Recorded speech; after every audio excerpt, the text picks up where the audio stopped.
A'udzubillahi minasyaitonirrajim. Bismillahirrahmanirrahim. Assalamualaikum warahmatullahi wabarakatuh. Alhamdulillah. Alhamdulillahilladzi zayyana qulubal mu'minina binuril iman wa jalla asral arifina bi bahril irfan. Ashhadu an la ilaha illallah wahdahu la syarika la al-malikul mannan wa ashhadu anna sayyidana wa nabiyyana Muhammadan abduhu wa rasuluhu sayyidil insi wal jan. Allahumma salli wa sallim ala sayyidina wa habibina wa syafi'ina wa karimina wa maulana Muhammadin wa ala alihi wa sahbihi wa tabi'ina ila akhiriz zaman. Qalu subhanaka la ilma lana illa ma 'allamtana innaka antal alimul hakim. Rabbi shrah li sadri wa yassir li amri wa hlul 'uqdatam min lisani yafqahu qawli. La ilaha illallah, la mawjuda illallah, la ma'buda illallah, la matluba illallah, la maqsuda illallah. Bismillahi tawakkalna 'ala Allah, la haula wa la quwwata illa billahil aliyil azim. Amma ba'd. Hadratul mukaramun, para hadirin sekalian, jamaah Masjid Jami Al-Badar yang dimuliakan Allah Subhanahu wa taala. Pada kesempatan siang hari ini kembali kita melanjutkan kajian kita tentang kitab Kamik Tughyan atau Syu'ubul Iman yang menjelaskan tentang masalah cabang-cabang iman. Dan pada minggu atau bulan yang lalu kita sudah menjelaskan tentang cabang iman yang nomor kedua. Maka pada selanjutnya kita akan bahas cabang iman yang ketiga. Namun sebelumnya kita baca dulu materi kitabnya dalam kitab Syu'ubul Iman. Bismillahirrahmanirrahim. Qala al-musannif rahimakumullah wa nafa'ana bi ulumihi fi dharain. Amin ya rabbal alamin. Amin bi rabbika wal malaiki wal kutub wal anbiya wa bi yaumi yafnal alamu. Amin bi rabbika wal malaiki wal kutub. Cabang iman yang pertama yaitu kita beriman kepada Allah. Yang kedua beriman kepada malaikat. Lalu yang ketiga yaitu wal kutub, beriman kepada kitab-kitab Allah Subhanahu wa taala. Maka dijelaskan dalam kitab ini, dalam kitab Kamik Tughyan, wa syu'batu salisatu al-imanu bil kutubi. Adapun cabang iman yang nomor ketiga adalah beriman kepada kitab-kitab Allah. Dengan cara apa kita beriman kepada kitab-kitab Allah? Yang pertama bi antusaddiqa, yaitu dengan cara membenarkan, meyakini akan kebenaran adanya kitab yang Allah turunkan kepada para nabi dan rasul. Tidak boleh ada keraguan sedikit pun tentang adanya kitab-kitab Allah yang Allah turunkan kepada para nabi dan rasul. Dan juga kita nggak boleh, bahasanya apa ya, membangkang, artinya menganggap hal itu adalah salah. Sedangkan kitab yang sudah Allah turunkan semuanya adalah dijamin keasliannya oleh Allah Subhanahu wa ta'ala. Ada banyak kitab yang Allah turunkan ke alam dunia ini melalui para nabi dan rasul. Tapi yang wajib kita kenal ada 4 kitab besar yang diturunkan kepada para nabi dan rasul. Apa saja kitabnya? Dalam kitab Aqidatul Awam dijelaskan, arba'atun min kutubin tafsiluha Tauratun Musa bil huda tanziluha. Ada 4 kitab yang diturunkan secara tafsil. Yang pertama apa? Taurat diturunkan kepada Nabi Musa. Kemudian bil huda wa tanziluha, dengan diturunkannya Taurat adalah mengandung apa? Petunjuk bagi orang-orang yang bertakwa. Kemudian Zaburu Dawuda wa Injilu ala Isa wa Furqanun ala khairil mala. Yang kedua, kitab Zabur diturunkan kepada Dawuda, yaitu kepada Nabi Daud. Wal Injil dan kitab Injil ala Isa, kepada Nabi Isa. Wa Furqanun dan Al-Quran ala khairil mala, kepada sebaik-baiknya makhluk, yaitu Nabi Muhammad sallallahu alaihi wasallam. Lalu apa buktinya kalau Allah telah menurunkan kitab-kitab tersebut sebagai bukti otentik, sebagai dalil penguatnya agar kita meyakini bahwa kebenaran Allah menurunkan Taurat, Injil, Zabur, Quran? Ini semua dijelaskan di dalam Al-Quran.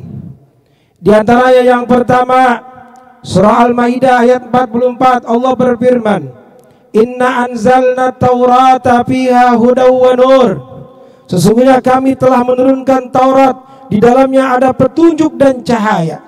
Walaqad ataina Musa wa Harun al-Furqana wa diya'an wa zikra lil muttaqin.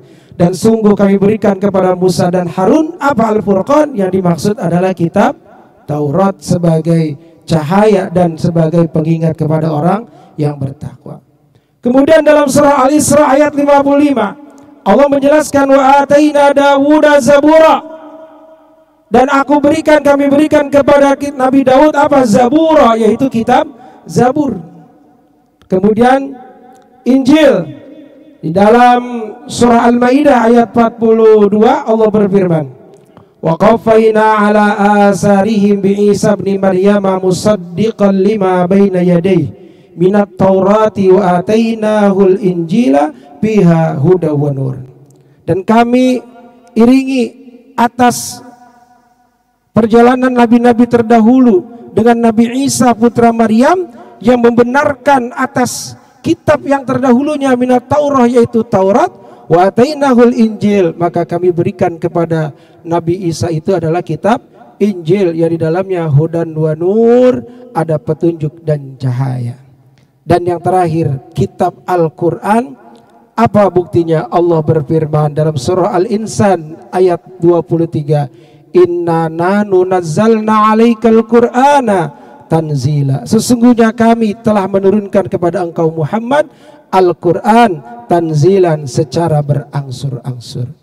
Hadirin yang dirahmati Allah, beriman kepada kitab Allah ini adalah suatu hal yang harus kita penuhi di dalam keyakinan kita kepada Allah Subhanahu wa taala. Sebagai cabang iman yang ketiga yang harus kita kuatkan pondasinya, jangan sampai ada keraguan. Allah bukan hanya menurunkan kitab Taurat, Injil, Zabur, Quran saja. Bahkan dari sebelumnya Allah pun menurunkan yang disebut dengan suhuf. Apa itu suhuf? Suhuf itu adalah lembaran. Artinya kalau suhuf yang terkumpul kemudian dibukukan, jadi namanya kitab. Tapi kalau tidak dibukukan namanya suhuf atau sahifah, yaitu lembaran. Kepada siapakah suhuf itu diberikan? Di dalam Al-Quran ada dua nabi yang dijelaskan mendapatkan suhuf, yaitu dalam surah Al-A'la ayat 18-19 Allah berfirman, Inna haza lafi suhufil ula suhufi Ibrahim wa Musa. Sesungguhnya ini adalah suhuf-suhuf sebagai awal permulaan, yaitu suhuf Ibrahim wa Musa, suhufnya Nabi Ibrahim dan Nabi Musa. Kemudian ada lagi penjelasan tentang suhuf-suhuf selain Nabi Ibrahim dan Nabi Musa, yang diriwayatkan hadis dari Ibnu Hibban bahwasanya yang menerima suhuf itu ada 100 suhuf ditambah 4 kitab, berarti berapa? 104 kitab. Tapi yang wajib kita kenal adalah yang 4 kitab tadi. Di antaranya dijelaskan dalam hadis riwayat Ibnu Hibban, isinya Nabi Syis menerima 50 suhuf, Nabi Idris 30 suhuf, Nabi Ibrahim 10 suhuf, Nabi Musa 10 suhuf sebelum mendapatkan Taurat, dan 1 kitab Taurat, 1 kitab Injil, 1 kitab Zabur, 1 kitab Al-Quran. Jumlah total keseluruhan kitab yang Allah turunkan ada 104 kitab. Maka wajib kita mengimankan akan adanya kitab-kitab Allah yang diturunkan kepada para nabi dan rasul. Semua kitab adalah wahyu Allah. Kita harus yakin seyakin-yakinnya bahwa yang diturunkan, yang kita terima saat ini, dan yang kita dengar kabar bahwa Allah menurunkan Taurat, Injil, Zabur, Quran, dan juga suhuf-suhuf, itu semua adalah min wahyillah. Yakin seyakin-yakinnya semua adalah wahyu Allah, bukan ucapan dari manusia dan bukan tulisan tangan manusia, tapi sejatinya adalah semua kalamullah yang disampaikan oleh malaikat Jibril kepada para nabi dan rasul. Jadi kalau kita mendengar ada ayat Allah ataupun hadis Rasulullah yang kita dengar dari lisan Rasulullah, yakin seyakin-yakinnya itu bukan isapan jempol belaka. Itu yakin seyakin-yakinnya jelas dari Rasulullah adalah wahyu dari Allah, bukan ngada-ngada. Karena Rasulullah SAW telah menjelaskan, wa ma yantiqu anil hawa in huwa illa wahyu yuha. Dan tidaklah yang aku ucapkan dari lisanku ini anil hawa, atas dasar hawa nafsuku sendiri, in huwa illa wahyu yuha, kecil melainkan itu semua adalah wahyu dari Allah. Maka walaupun hadis, tetap hadis itu semua bermuara dari siapa? Firman Allah. Maka ada yang disebut hadis qudsi. Nah, Al-Quran sebagai kitab Allah yang diturunkan kepada Nabi Muhammad, isinya semua adalah wahyu Allah.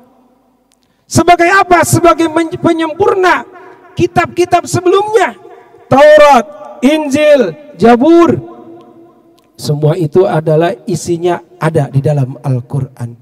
Dijelaskan bagaimana keaslian Taurat, Injil, dan Zabur. Bahwa Taurat, Injil, dan Zabur itu sebelumnya adalah menjelaskan tentang keesaan Allah Subhanahu wa Ta'ala, kewajiban menyembah hanya kepada Allah. Dan di situ dijelaskan bagaimana kisah-kisah atau sifat-sifat Nabi akhir zaman. Hal ini membuktikan batalnya persaksian orang Yahudi dan Nasrani yang dulu pernah berdebat, saling berbantah-bantah untuk mengakui bahwa Nabi Ibrahim adalah orang Yahudi, adalah agamanya Yahudi.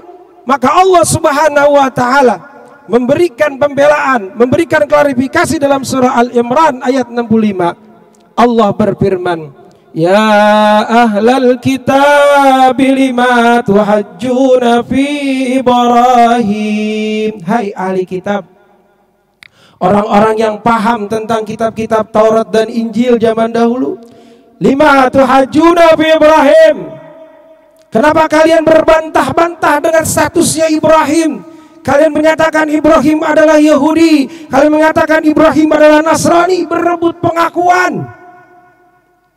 Wa ma anzalatit Taurata wal Injil illa min ba'di. Padahal kami tidak menurunkan Taurat ataupun Injil illa min ba'di, kecuali setelah diutusnya Nabi Ibrahim.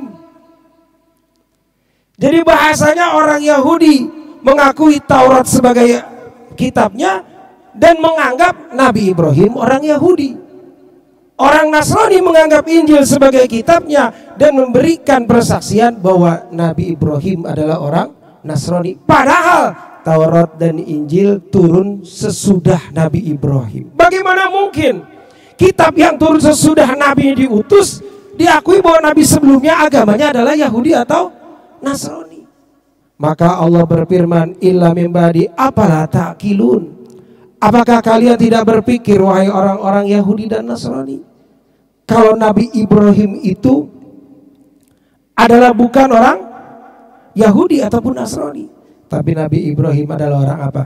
Hanifan musliman wa ma ana minal musyrikin. Nabi Ibrahim itu punya agama apa? Hanifan musliman, orang yang berserah diri. Hanifan yang lurus, condong, bersih dari semua agama yang musyrik kepada Allah. Berarti Nabi Ibrahim apa? Islam. Hadirin kaum muslimin wa zumratul mu'minin rahimakumullah. Jadi keaslian kitab-kitab Allah ini, kalau sekarang kita sudah ada Al-Quran, maka kita pun dituntut untuk meyakini dan membenarkan bahwa Taurat, Injil yang sekarang katanya masih ada itu sudah dinasakh mansuh, artinya sudah dicabut keasliannya oleh Allah Subhanahu wa taala. Apa sebabnya? Sebab Injil dan Taurat sebelumnya sudah dimodifikasi oleh orang-orang ahli kitab yang ingkar akan ayat-ayat Allah Subhanahu wa taala. Apa sih buktinya kalau sejarahnya orang Nasrani dan Yahudi itu ingkar kepada Allah? Dalam Al-Imran Allah jelaskan ayat ke-70. Bismillahirrahmanirrahim. Ya ahlal kitab, lima takfuruna bi ayatillahi wa antum tashhadun. Hai ahli kitab, kenapa kalian ingkar kepada ayat-ayat Allah? Dalam tafsir Jalalainnya dijelaskan tentang apa sifat-sifat Nabi yang dijelaskan di Taurat dan Injil. Jadi ketika Nabi Isa menjelaskan tentang sifat Nabi Muhammad, maka orang-orang Nasrani pun apa? Ingkar akan kebenaran tersebut. Sebagaimana dijelaskan dalam surat As-Saffat ayat 6, A'udzubillahi minasyaitonirrajim. Wa idz qala Isa ibnu Maryam ya bani Israil. Tatkala Nabi Isa Nabi Isa putra Maryam berkata kepada Bani Israel, Inni Rasulullahi ilaikum musaddiqan lima baina yadayya minat Taurati wa mubashshira. Sesungguhnya aku ini hanya Rasulullah, utusan Allah. Nabi Isa sendiri yang menjelaskan bahwa dirinya bukan anak Tuhan dan bukan yang dituhankan, tapi dia adalah siapa? Rasulullah, utusan Allah yang menjelaskan apa? Yang membawa penjelasan tentang kitab Taurat, yaitu kitab Injil. Wa mubasysyiran bi rasulin ya'ti min ba'di. Dan Nabi Isa menjelaskan bahwa dia akan menjelaskan tentang siapa? Rasul yang datang nanti setelah Nabi Isa, yaitu Rasul akhir zaman. Siapa? Mimbadi ismuhu Ahmad. Bahwa nanti akan datang Rasul akhir zaman adalah Nabi Muhammad. Maka falamma ja'ahum bil bayyinat qalu hadza sihrun mubin. Tapi apa yang terjadi ketika datang kebenaran itu? Mereka berkata, haza sihrun mubin. Ini adalah sihir yang nyata. Padahal yang mereka yang mereka sebalikkan atau yang mereka ganti penjelasan tentang sifat-sifat Nabi itu dihapuskan agar orang percaya tidak ada lagi Nabi setelah Nabi Isa. Kenapa? Karena mereka tidak mau menerima akan kerasulan Nabi Muhammad SAW yang lahir dari garis keturunan Nabi Ismail. Sedangkan yang mereka tahu para nabi dan rasul itu semua garis keturunannya dari Nabi siapa? Ishak. Kenapa Nabi akhir zaman bisa pindah ke Nabi Ismail? Maka mereka nggak nerima. Karena mereka nggak nerima, dibuatlah kebohongan. Untuk apa? Untuk mengganti kebenaran Taurat dan Injil, dan mereka mengakui haza min indillah. Ini dari Allah loh, gitu kata mereka. Maka kalau kita pahami, berarti Taurat atau Injil yang ada saat ini keasliannya itu sudah tidak bisa tidak bisa dipertanggungjawabkan. Apa sebabnya? Allah sendiri yang menjelaskan bahwa kisahnya bagaimana para ahli kitab mengganti ayat-ayat Allah untuk apa? Menghapuskan tentang ciri sifat-sifat Nabi akhir zaman. Di mana Nabi akhir zaman itu Nabi yang ummi, tidak bisa baca dan tulis. Nabi akhir zaman itu Nabi yang sangat penyayang, penyabar, selalu welas asih. Nabi yang mempunyai kerajaan di Romawi dan Persia, Masya Allah. Nabi yang kalau jalan di mana-mana pasti diikuti, dinaungi oleh apa? Mega yang menaungi mereka. Nabi ketika berjalan maka pohon-pohon dan beruluk salam. Semua penjelasan itu ada pada kitab Taurat Injil, tapi mereka gantikan. Maka sejarah ini Allah jelaskan dalam Al-Imran ayat 71. Allah berfirman, ya ahlal kitab, lima talbisunal haqqa bil batil wa taktumunal haqqa wa antum ta'lamun. Hai ahli kitab, kenapa kau ganti yang hak dengan yang batil?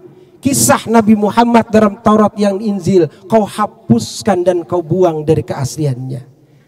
Penjelasan bahwa Nabi Isa adalah Rasul, adalah seorang Nabi, kau ganti Nabi Isa adalah anak Tuhan. Wa antum ta'lamun, padahal kalian tahu bahwa kebenaran itu sudah nyata, tapi karena kalian ingkar maka kalian ganti itu yang namanya kitab Taurat dan Injil. Padahal Nabi Isa SAW ketika permasalahan Siti Maryam dituduh memiliki anak hasil zina, karena Nabi Isa tidak memiliki seorang bapak, tiba-tiba Siti Maryam melahirkan. Orang-orang Nasrani bertanya, ini anak siapa? Nanya Nabi Harun, bukankah kau keturunan orang-orang yang soleh dan engkau tidak ada keturunan seorang penzina? Lalu kenapa Maryam bisa melahirkan seorang anak laki-laki? Dan sampai akhirnya Nabi apa? Disangkanya Nabi Isa sebagai anak Tuhan. Tapi saat itu Allah berikan mukjizatnya Nabi Isa alaihissalam yang masih bayi. Beliau berkata, qala inni abdullah ataniyal kitaba wa ja'alani nabiyya. Kata Nabi Isa, inni abdullah, saya ini hamba Allah. Nabi Isa yang masih bayi mengucapkan kata inni abdullah. Ataniyal kitaba wa ja'alani nabiyya, aku akan diberikan kitab dan akan dijadikan seorang nabi. Wa ja'alani mubarakan aynama kuntu wa